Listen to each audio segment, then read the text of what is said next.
Hey everyone, I'm Autumn Outlaw. I am the current board chairman for the Dr. Pepper Museum and Free Enterprise Institute. And we're doing a little series where we're interviewing some of our board members so that people get to know them. COVID's made things kind of hard for us to get together, and so we want to make sure we share who is contributing to the board for the museum. And so today we have Don Barrett. I'm so glad to have you here, Don. Thanks for joining in. Thank you for inviting me. Yeah, so you're a brand new board member, and I haven't even had a chance to meet you in person yet. So I would love to hear a little bit about you and your family and what you do, if you don't mind sharing with us. Well, I was born in Comanche, Texas, but grew up here in Waco. I was the son of a general contractor, and we started working. The first work was with Dr. Pepper in 1989, I believe, the original contract on Dr. Pepper. My father got that contract, and we worked Barrett Construction and then translated into Barrett Building Company. But we were with the contractors that did all the remodeling and new construction on Dr. Pepper from 89 to 2018. Oh, wow. So there's virtually nothing about, well, there may be some things now that I've been gone for a few years, but there was nothing about the building, any of the buildings or locations, which I didn't have personal hands in dealing with. That was my general, my love of Dr. Pepper comes from when I was a child. I've drank Dr. Pepper my whole life, and I still do.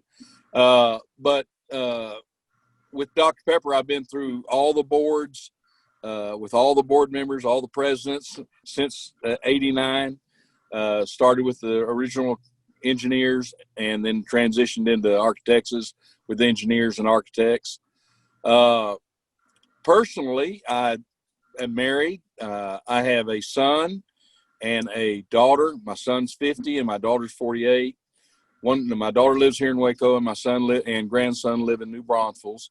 I have three wonderful stepchildren, all three boys, and their wives. Two of them in Clifton, two of them, and then one of them lives in New Braunfels. Dripping Springs. He moved to Dripping Springs.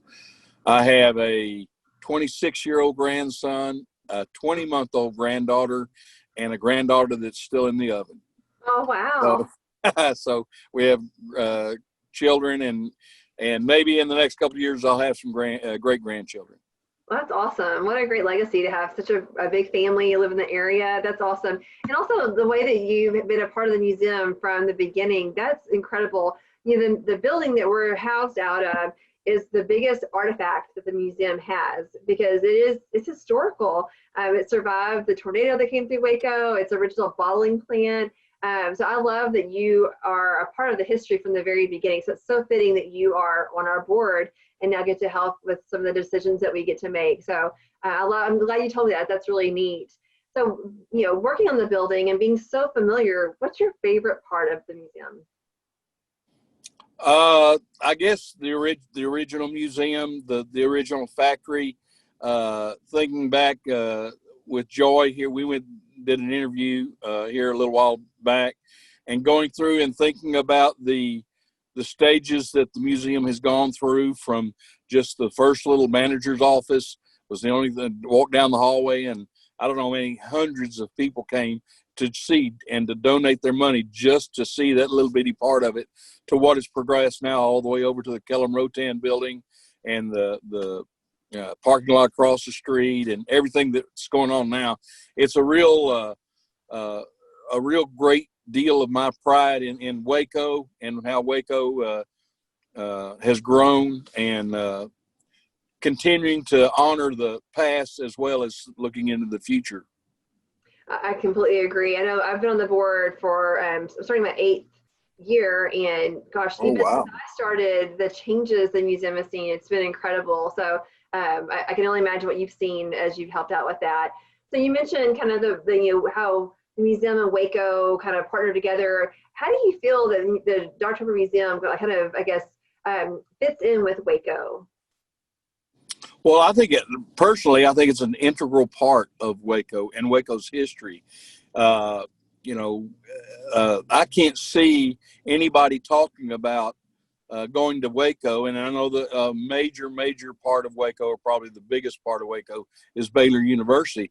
Well, Dr. Pepper was there before Baylor was. So, you just can't say, to me, you can't talk about Waco. I have never met anybody in my travels in Europe and in the Caribbean and every place where they talk about where you're from in Waco and Texas. I say, well, I'm from Waco. And they go, Waco? And they go, yeah, that's where Dr. Pepper was developed. And they go, oh, we know Dr. Pepper. Yeah. So that's a focal point. I don't talk about the bad things that happen, but I also talk about Dr. Pepper as well as Baylor University. Everybody knows Dr. Pepper, and most everybody knows Baylor.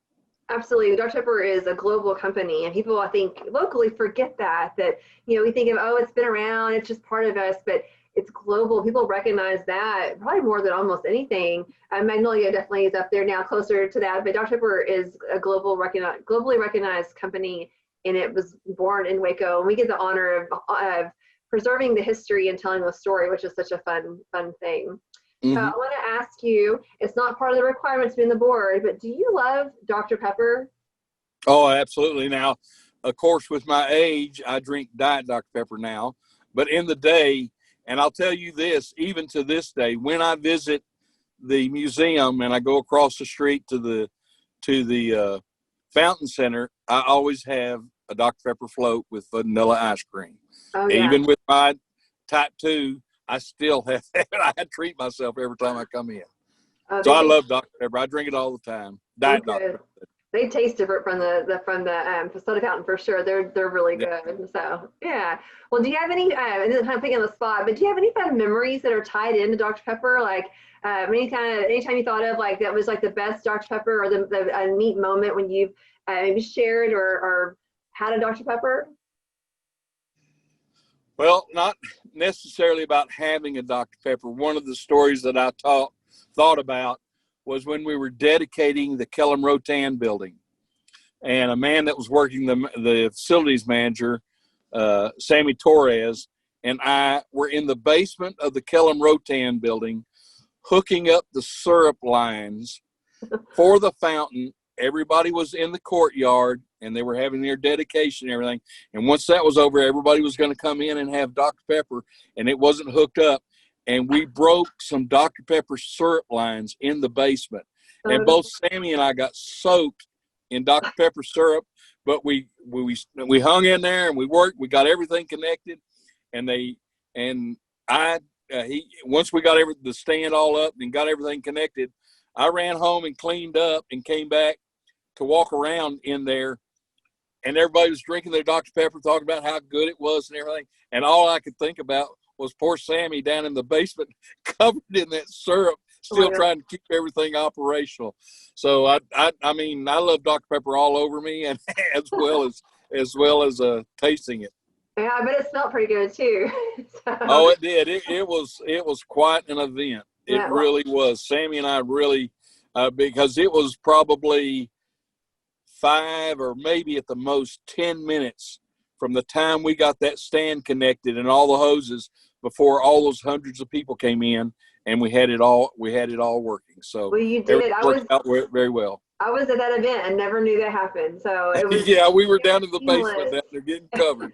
Wow, that's awesome. That's a neat story to hear. I'm glad that it all worked out. And I'm so glad you're on our board. I think that you have such a unique perspective of the museum, and I'm so glad that you're a part of this. And I'm looking forward to 2021 and the changes and the growth the museum's going to experience. And so I'm glad that we get to partner together with you. And so thank you so much for letting me interview you today. This is a lot of fun. I'm glad that I got to find out more about you and the history too. So thank you. Well, thank you so much, and I'm very honored to be on the board. Yeah, thank you. Thanks so much for watching. We have other interviews with board members. Be sure that you tune in and find out more about who's supporting the museum. And also come visit. Come get a drink from our soda fountain, and we hope you come visit soon. Thanks so much.